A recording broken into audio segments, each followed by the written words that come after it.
র্যালিটা ছিল আজকে election commission of India ঘোষিত যে কর্মসূচি তার মধ্যে SV, that means systematic voters education and electoral participation. মধ্যে কথায় যারা ভোটার হতে চলেছে তাদের পার্টিসিপেশনটা আমার যেরকম দরকার, তাদের নতুন ভোটার যারা হবে তাদেরকে কত সহজে নাম তোলা যাবে, বা যাদের পুরনো আছে তাদের কিছু কারেকশন, এই কাজটা প্যান ইন্ডিয়ান সারা ভারতেই আজ থেকে শুরু হচ্ছে। 9th November two 8th December, এক মাস ধরে চলবে, সমস্ত বুথেই চলবে এক মাস ধরে। এটারই একটা কর্মসূচি, একটা part of this activities call SB activities. তার মধ্যে আমাদের খানাকুল অ্যাক্টকে আমাদেরকে জেলা থেকে যে র্যালি এটা দিয়েছে, টাস্কটা দিয়েছে, সেটা হচ্ছে র্যালি। বিভিন্ন রকম কাজ হয়, র্যালি করি, কুইজ করি, ড্রয়িং কম্পিটিশন হয়, ইলেকট্রাল পাঠশালা আছে, ইলেকট্রাল লিটারেসি ক্লাব আছে। তো তার মধ্যে একটা পার্ট হচ্ছে সাইক্লিং। তো সেই হিসেবে আমরা আজকে সাইক্লিংটা করলাম খানাকুল অ্যাকে। উডবি ভোটার একদম 17+ যারা সামনে এই বছর ভোটার হবে তাদেরকে নিয়ে এই র্যালিটা করলাম। সেকেন্ড অফ অল হচ্ছে আমাদের খানাকুলে হুগলি জেলায় দেখা গেছে মানে ফিমেল ভোটারের সংখ্যা সবচেয়ে কমের মধ্যে পড়ে, ওয়ান অফ দ্য লোয়েস্ট।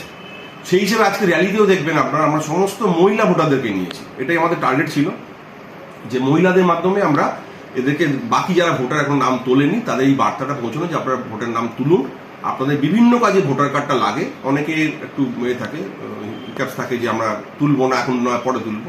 এই বার্তার জন্য আজকে এই র্যালিটা বিডি অফিস থেকে রামনগর এই র্যালিটা। শুধু কি ভোটার যে লিস্ট তাতে নাম তোলার জন্যই হলো নাকি সংশোধন? না, এটা বার্তাটা দুরকম, সব রকম আছে। ভোটার নাম তোলা হয়, 3টে কাজ এখন মেনলি করি আমরা। একটা ভোটার নাম নতুন তোলা হয়, সেটা ভোটার যারা মারা গেছে বা শিফটেড হয়েছে সেটাও করা হয়, এবং তার সঙ্গে সঙ্গে যেটা করি সেটা হচ্ছে সংশোধন। আমার একটা এসিতে একটা পার্ট থেকে অন্য পার্টে আমার বিয়ে হয়ে গেছে, সেটা করা যায়। বা ধরুন আমি আজকে খানাকুলের ভোটার, বিয়ে হওয়ার পর আমি তারকেশ্বরের ভোটার হয়ে গেছি, সেরকম একটা চেঞ্জ হয়। বা কিছু কিছু ছবি খুব থাকে, সেই চেঞ্জ করা যায়। নামের ভুল আছে, পিতার জায়গায় স্বামী বা স্বামীর জায়গায় পিতা, এই বিভিন্ন কারেকশন, মাইনর কারেকশন, সেগুলো হয়। এই বিভিন্ন কাজগুলোই আমরা এই এক মাস ধরে করবো। এই যে পরিষেবাটা, এই পরিষেবাটা সমস্ত বুথ যারা যেখানে যেখানে সংশ্লিষ্ট জায়গার কাছাকাছি যেখানে ভোট দেন, সেই বুথে সোম থেকে শুক্র বেলা 2টো থেকে 4টে, আর শনি এবং রবি, আবার বললাম শনি এবং রবি 11টা থেকে 4টে, এই বুথে বিএলওরা বসবেন। বিএলওদের কাছে ফর্ম থাকবে ফ্রি অফ কস্টে, সেই ফর্ম নেবেন, ডকুমেন্ট দিয়ে তারা সেখানেই জমা দেবেন। আমরা এক মাসের ধরে কালেকশন করবো এবং পরবর্তীকালে সেটাকে ডিসপোজ করবো।